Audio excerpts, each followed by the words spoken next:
Assalamualaikum warahmatullahi wabarakatuh. Perkenalkan, nama saya Janit Sugiansa dan ada anggota grup saya yaitu Rifatun Mahmuda, Muhammad Toha Mubarok, dan juga Syaharani Putri. Kami dari kelompok 4, landasan pendidikan yang akan menjelaskan tentang nilai ekonomi Indonesia dan interpretasi nilai pendidikan di Indonesia. Tentu saja, kami akan mengupas apa saja sih nilai-nilai ekonomi dan juga nilai tentang pendidikan di Indonesia.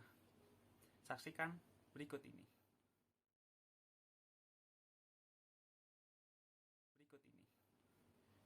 Seperti yang kita ketahui, problematika di negara berkembang seperti Indonesia yang bertumpu pada nilai ekonomi dan juga nilai pendidikan, di mana sebuah negara akan kuat jika nilai ekonominya yang kuat dan juga nilai pendidikannya yang kuat.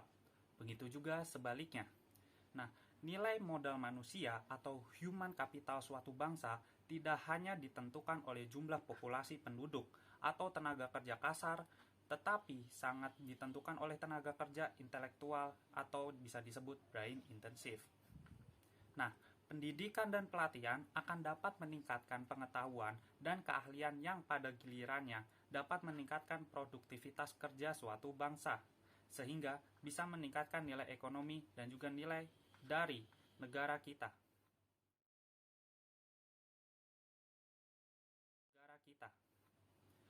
Baiklah, kali ini saya akan membahas apa sih konteks fenomena pendidikan di Indonesia itu.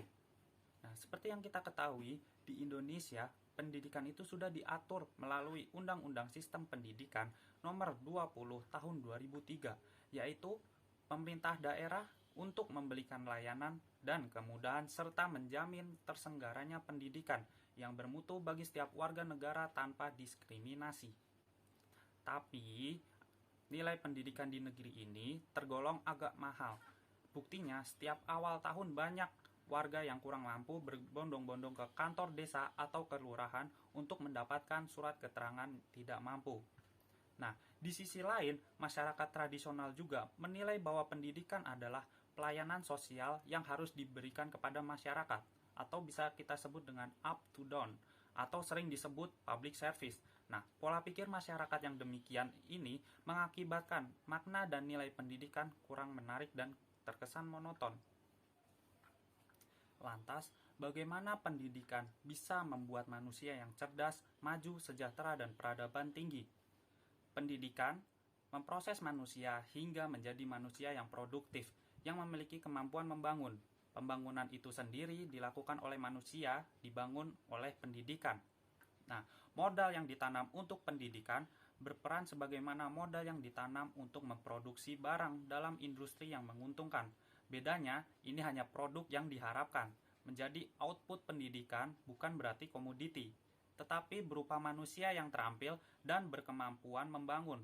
Karena itulah, konsep investasi pendidikan disebut investment in human capital atau investasi sumber daya manusia.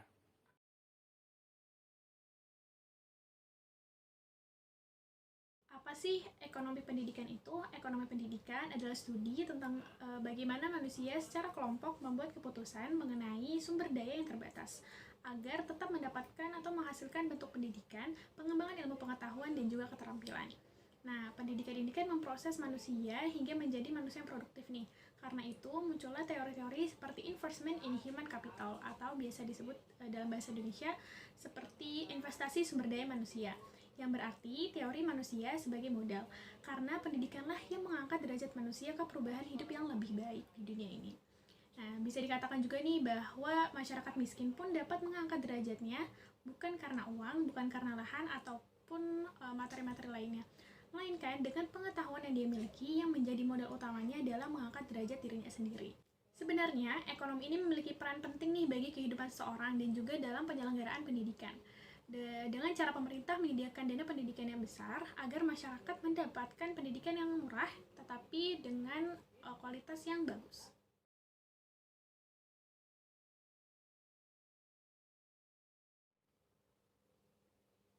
Para orang tua secara tidak sadar menggunakan pendekatan nilai imbalan dalam pendidikan anak-anaknya, memutuskan bagaimana sebaiknya membelanjakan uangnya agar keinginannya dapat tercapai. Adanya pendekatan mikro ini untuk menganalisis biaya pendidikan berdasarkan pengeluaran total dan juga jumlah biaya satuan menurut jenis dan tingkat pendidikannya masing-masing. Biaya total adalah biaya gabungan antara biaya per komponen input pendidikan di tiap sekolah. Dan untuk satuan biaya pendidikan merupakan biaya rata-rata per murid per tahun anggaran. Dengan begitu, biaya yang dikeluarkan dapat jelas dengan membagi seluruh jumlah murid pengeluaran sekolah setiap tahun dengan jumlah murid pada tahun itu sendiri.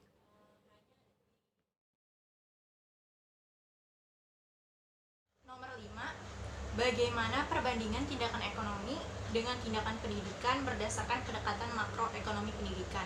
Apa faktor utama yang menentukan dalam perhitungan biaya satuan dalam sistem pendidikan yang diselenggarakan suatu negara? Dan bagaimana karakteristik pendidikan mempengaruhi keragaman satuan biaya yang diterapkan di suatu negara? Pertama, saya akan membahas tentang perbandingan tindakan ekonomi dengan tindakan pendidikan berdasarkan pendekatan makro. Yang ada 8 hal yang dapat dilakukan. Pertama, tujuan pendidikan. Nah, tindakan ekonomi tujuannya yaitu memperoleh keuntungan sebanyak-banyaknya atau saling menguntungkan antara keduanya. Sementara tindakan pendidikan bertujuan untuk menumbuhkan kebangkitan individu sebagai pribadi yang self-help. Dua, pelaku tindakan, di mana tindakan ekonomi, orang yang melakukannya adalah orang dewasa yang menanggung biaya kehidupannya sendiri. Sementara tindakan pendidikan, orang dewasa atau anak yang berfungsi sebagai pendidik maupun peserta didik. Nah, yang ketiga, dasar tindakan. Nah, tindakan ekonomi berdasarkan kaidah ekonomi non-susila atau non-etis. Sementara tindakan pendidikan, kesusilaan sesuai martabat manusia. Nah, keempat, itu ada orientasi. Tindakan ekonomi berorientasi untung, rugi, ekonomis, dan efisiensi. Sementara tindakan pendidikan berorientasi terbentuk keutuhan martabat manusia sebagai pribadi. Nah, yang kelima, waktu kegiatan. Tindakan ekonomi waktunya terbatas dalam rangka perhitungan ekonomi itu sendiri. Sementara tindakan pendidikan sepanjang hayat manusia dengan perhitungan usia produktif. Keenam, ada nilai-nilai. Dalam tindakan ekonomi memiliki nilai ekonomis dalam sistem ekonomi yang berlaku umumnya dengan uang. Nah, sementara tindakan pendidikan, nilai pedagogis dalam kaitannya dengan nilai sosial budaya. Yang ketujuh, itu ada hasil tindakan. Tindakan ekonomi hasilnya barang atau jasa berupa uang. Sementara tindakan pendidikan hasilnya adalah orang terpelajar, tenaga terampil yang diharapkan menjadi tenaga kerja. Nah, yang terakhir itu adalah harga satuan, di mana tindakan ekonomi jumlah penghasilan dibagi jumlah penduduk setiap tahun. Sementara tindakan pendidikan jumlah biaya pendidikan bagi lulusan setiap tahun. Selanjutnya ada faktor utama yang menentukan dalam perhitungan biaya satuan dalam sistem pendidikan yang diselenggarakan satu negara adalah kebijakan dalam pengalokasian dana pendidikan, anggaran pendidikan setiap negara. Nah, setiap negara memiliki anggaran pengalokasian yang berbeda. Namun, pada umumnya negara-negara di Asia mengalokasikan dana pemerintah untuk pendidikan dasar sebesar 48%, pendidikan menengah 31%, dan pendidikan tinggi sebesar 19%. Nah, khususnya untuk negara Indonesia, pemerintah mengalokasikan dana pendidikan dalam anggaran pendapatan belanja negara atau APBN 2021 sebesar 549,5 triliun atau sekitar 20% dari APBN. Untuk membandingkan biaya pendidikan tiap negara dilakukan dengan membandingkan biaya operasional pendidikan dan sumber keuangannya. Karakteristik pendidikan mempengaruhi keragaman satuan biaya yang ditetapkan di suatu negara. Itu ada 6 hal. Pertama, dari skala gaji dan jam terbang mengajar. Nah, bisa kita lihat dengan beragamnya gaji yang diterima oleh pengajar atau pendidik, seperti perbedaan gaji antara guru PNS dan guru honorer, maupun jam terbang mengajar dari pendidik juga mempengaruhi keberagaman satuan biaya yang ada. Yang yang kedua itu penataran dan latihan prajabatan. Dengan adanya penataran dan pra latihan prajabatan, pasti guru sudah merasa siap akan dirinya untuk menjadi pendidik. Nah, ini juga yang mempengaruhi keragaman satuan biaya. Terus pengelompokan siswa di sekolah dan di dalam kelas. Pasti ada perbedaan dong di dalam sekolah, entah itu orang kaya kah atau orang miskin kah, atau yang dapat beasiswa misalnya, pasti ada perbedaan. Terus yang SPP-nya atau biaya sekolahnya lebih tinggi. Yang keempat, penggunaan metode dan bahan ajar. Setiap guru pasti memiliki metode dan bahan ajarnya masing-masing. Dan itu mempengaruhi bagaimana keragaman satuan biaya. Nah, terus yang kelima itu ada sistem evaluasi, yang keenam ada supervisi pendidikan.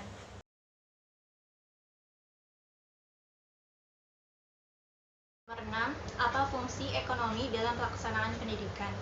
Bagaimana lembaga pendidikan memperoleh sumber pendanaan pendidikan? Dan setelah diperoleh, maka apa saja jenis pengeluaran utama yang dapat direncanakan untuk mendukung pelaksanaan pendidikan? Nah, fungsi ekonomi dalam pelaksanaan pendidikan adalah sebagai penunjang kelancaran proses pendidikan, di mana peran ekonomi di dalam sekolah untuk membuat anak mampu mengembangkan kognisi, afeksi, psikomotorik, motor yang dapat melatih peserta didik agar menjadi tenaga kerja yang handal, mampu menciptakan lapangan pekerjaannya sendiri, serta memiliki etos kerja dan bisa hidup hemat. Nah, selain sebagai penunjang kelancaran pendidikan, ekonomi juga berfungsi sebagai materi pelajaran dalam kehidupan manusia. Nah, ekonomi pendidikan dalam materi pelajaran dapat dilihat di mata pelajaran ekonomi yang membahas tentang perekonomian baik dalam kehidupan sehari-hari maupun perekonomian Indonesia dan dunia. Penggunaan ekonomi dalam pendidikan di sekolah sebagai berikut.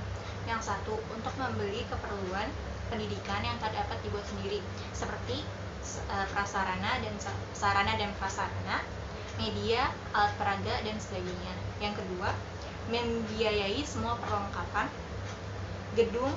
perlengkapan gedung seperti air, listrik, maupun telepon. Ketiga, membayar jasa dari segala kegiatan pendidikan. Yang keempat, mengembangkan individu yang berperilaku ekonomi, seperti belajar hidup hemat. Yang kelima, memenuhi kebutuhan dasar para personalia pendidikan. Yang keenam, meningkatkan motivasi kerja.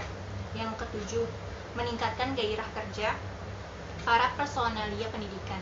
Pendidikan memperoleh sumber pendanaan pendidikan melalui satu, dari pemerintah dalam bentuk proyek pembangunan, penelitian, dan sebagainya.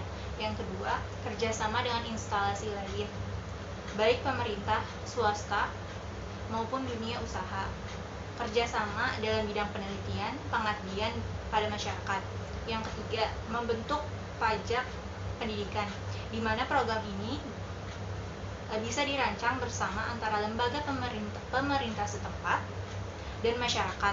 Maka dengan cara ini bukan hanya orang tua siswa saja yang membayar dana pendidikan, akan tetapi masyarakat juga ikut membayar dana pendidikan. Jenis pengeluaran utama yang dapat direncanakan untuk mendukung pelaksanaan pendidikan. Satu, ada dana rutin. Dana rutin adalah dana yang dipakai untuk membiayai kegiatan rutin seperti gaji pendidik, pengabdian masyarakat, penelitian, dan sebagainya. Yang kedua, dana pembangunan adalah dana yang dipakai untuk membiayai pembangunan fisik di berbagai bidang. Nah, seperti membangun prasarana dan sarana, alat belajar, media, dan kurikulum baru. Yang ketiga, dana bantuan masyarakat, termasuk SPP yang digunakan untuk membiayai hal-hal yang belum dibiayai oleh dana rutin dan dana pembangunan. Yang keempat, itu ada dana usaha lembaga sendiri, yang penggunaannya sama seperti dana bantuan masyarakat.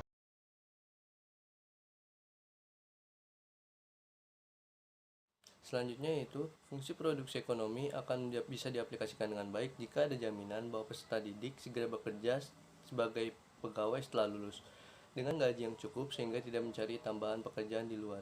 Misalnya, masih banyak masyarakat di Indonesia yang masih kekurangan dalam memenuhi kebutuhan hidupnya karena tidak ada jaminan mendapat pekerjaan yang layak dari pemerintah setelah lulus dari bangku kuliah atau sekolah.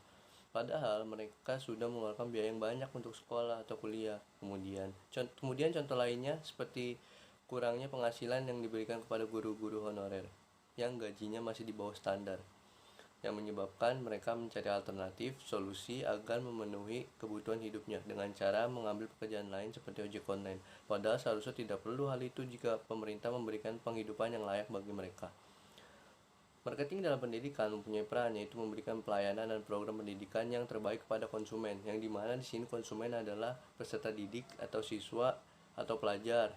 Nah, marketing dalam pendidikan juga berperan menjadi lembaga pendidikan sebagai ladang bisnis yang memberikan keuntungan pribadi, memasarkan program-program yang lebih efisien demi meningkatkan kepuasan dan kepercayaan pada masyarakat. Ada dua pendekatan untuk menentukan biaya persatuan, pendekatan makro dan pendekatan mikro. Pendekatan makro didasarkan pada penghitungan berdasarkan jumlah total belanja pendidikan yang diterima dari berbagai sumber dan membaginya dengan jumlah siswa. Pendekatan mikro didasarkan pada penghitungan biaya berdasarkan alokasi pengeluaran untuk setiap komponen pendidikan yang digunakan oleh siswa. Cara mengukur biaya pendidikan yaitu biaya pendidikan tidak ada hanya dalam bentuk uang, tetapi juga dalam bentuk biaya kesempatan. Biaya peluang ini sering disebut sebagai kekurangan pendapatan atau income for gain. Income for gain adalah potensi pendapatan siswa ketika menghadiri kelas atau menyelesaikan studi. Sebagai contoh, seorang lulusan SMP yang tidak diterima untuk melanjutkan pendidikan di SMA. Jika ia bekerja, tentu memperoleh penghasilan, dan jika ia melanjutkan besarnya pendapatan selama 3 tahun belajar di SMA, maka harus diperhitungkan. Oleh karena itu, biaya pendidikan akan terdiri dari biaya langsung dan biaya tidak langsung, atau biaya kesempatan, opportunity cost. Dengan demikian, biaya keseluruhan selama di SMA terdiri dari biaya langsung dan biaya tidak langsung, atau pendapatan lulus SMP.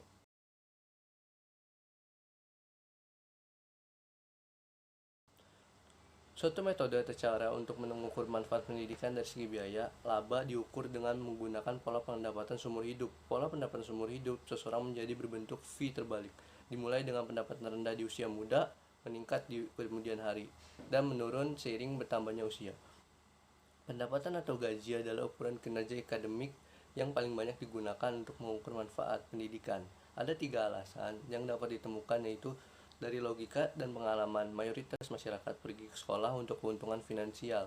Kemudian alasan lainnya, gaji mudah diukur, dan data gaji cukup tersedia. Pembangunan sumber daya manusia dilakukan dengan pendidikan, dengan tujuan sumber daya manusia belum terdidik menjadi terdidik. Bagi negara, ini merupakan investasi sumber daya manusia yang lambat laun akan membawa peningkatan pertumbuhan ekonomi, karena SDM terdidik dapat mendorong produktivitas serta fertilitas masyarakat. Kontribusi pendidikan terhadap pertumbuhan ekonomi dan pengurangan ketimpangan adalah peningkatan pendidikan dan peningkatan produktivitas pekerja. Ketika pekerja menjadi lebih produktif, demikian pula pertumbuhan ekonomi akan meningkat seiring dengan kemajunya pendidikan. Tetapi di samping hal itu, terdapat beberapa masalah dan tantangan yang masih dihadapi bagi pendidikan di Indonesia. Demi meningkatkan kontribusi bagi pertumbuhan ekonomi, masalah dan tantangannya itu yaitu tingkat pendidikan masyarakat yang relatif rendah, dinamika perubahan demografi tidak sepenuhnya diperhatikan dalam pembangunan pendidikan, kesenjangan tingkat pendidikan, good governance yang masih belum berjalan optimal, lembaga pendidikan yang tidak memadai dan adil, kualitas pelatihan relatif rendah dan tidak dapat menjustifikasi keterampilan siswa, pendidikan tinggi masih menghadapi hambatan dalam pengembangan dan penciptaan ilmu pengetahuan dan teknologi, manajemen pendidikan belum berjalan efektif dan efisien, anggaran untuk pembangunan pendidikan belum sepenuhnya tersedia. Demikian itu saja yang dapat saya sampaikan, kurang lebihnya mohon maaf. Wassalamualaikum warahmatullahi wabarakatuh.